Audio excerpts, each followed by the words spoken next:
¿Cómo usar el talento ajeno para brillar sin hacer ningún esfuerzo? En este video te voy a enseñar 3 claves para poder aplicar esta estrategia. Número 1. El mito del esfuerzo. Rompe esa idea, rompe ese paradigma de que para ganar tienes que terminar cansado y agotado de tanto trabajo que has hecho. En este punto, la clave no es qué tanto puedes hacer, sino que a quién puedes contratar para que haga ese trabajo por ti. Por ejemplo, tú cuando vas a celebrar un cumpleaños o le vas a celebrar el cumpleaños a alguien, no le haces la tarta o el pastel para poder celebrar el cumpleaños, sino que buscas a una persona que pueda hacer esos pasteles, le compras el tiempo para que te haga ese pastel y poderlo obsequiar. Tú no te centras en fabricar el pastel, en comprar la materia prima para hacerlo, porque no pierdes el tiempo en eso, mejor lo inviertes en cómo coordinar y estructurar la fiesta de cumpleaños. Otro ejemplo muy específico para este punto número 1 es el de Steve Jobs. Steve Jobs no era un ingeniero, no era un programador como Bill Gates. Como bien sabemos, Steve Jobs era más de marketing, él era más de vender la idea. Él, cuando inició Apple junto con su asociado Steve Wozniak era el ingeniero y él era el de marketing. Cuando Steve Jobs se dio cuenta que podían vender el hobby de Steve Wozniak, inició a crear estrategias para ver cómo podían vender este producto. Sin embargo, el que pasaba horas y horas encerrado desarrollando las computadoras de Apple era Steve Wozniak, y Steve Jobs era la cara del negocio, era el que se reunía con los inversionistas, era el que hacía las presentaciones con los clientes, con los prospectos, con los potenciales inversores, y es la cara de la empresa. Al sol de hoy, se recuerda más a Steve Jobs que a Steve Wozniak, a pesar de que Wozniak aún en la actualidad está en vida. Al final, sin la creatividad y ni la ambición de Steve Jobs, no existiera el iPhone, no existiera el Mac, no existiera el iPad, no existieran todos los productos que utilizamos actualmente en nuestra vida diaria. Ahora vamos con el punto número 2, comprar talento y tiempo ajeno. En esta estrategia es donde nos vamos a enfocar a acelerar los resultados de nuestros objetivos, de nuestro plan de acción. ¿Y cómo lo vamos a hacer?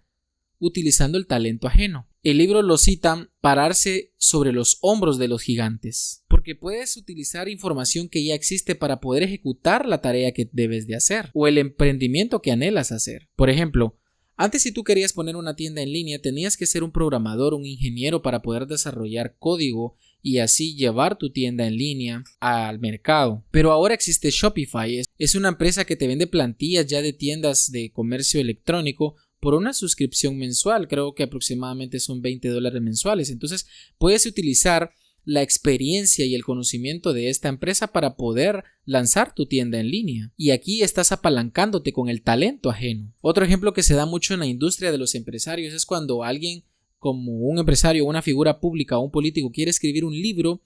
No creas que esta persona va a pasar 3 años, 2 años escribiendo 300 páginas de su libro. No, ellos no hacen eso.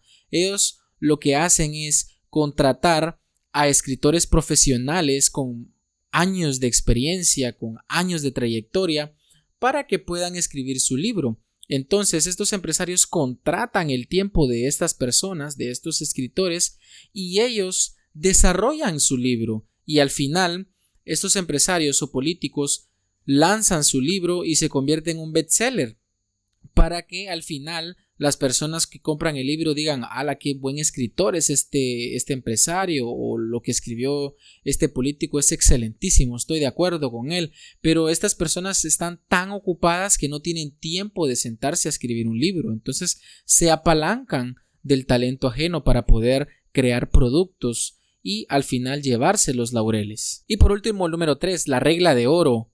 El crédito es tuyo. Esta es la parte más cruda del video y de la ley que estamos estudiando el día de hoy. Esta ley está más relacionada con ser el arquitecto y no el albañil, porque entonces si tú eres el que está en la primera línea de mando en el trabajo o en donde sea, va a ser complicado que prosperes y te lleves el crédito. Tú tienes que ser el que arma el rompecabezas, no la pieza. Por ejemplo, imagina que hay una agencia de marketing que tiene a 10 editores de videos o diseñadores gráficos trabajando 12 horas diarias trabajando para personas externas. Cuando un video se vuelve viral de algún influencer, las personas que lo siguen no van a decir: qué buen editor contrató este influencer, o qué buena agencia de marketing tienen.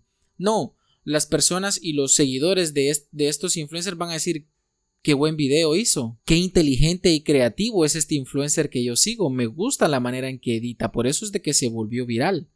Eso es lo que dicen las personas, nunca van a decir qué buena agencia de marketing tienen.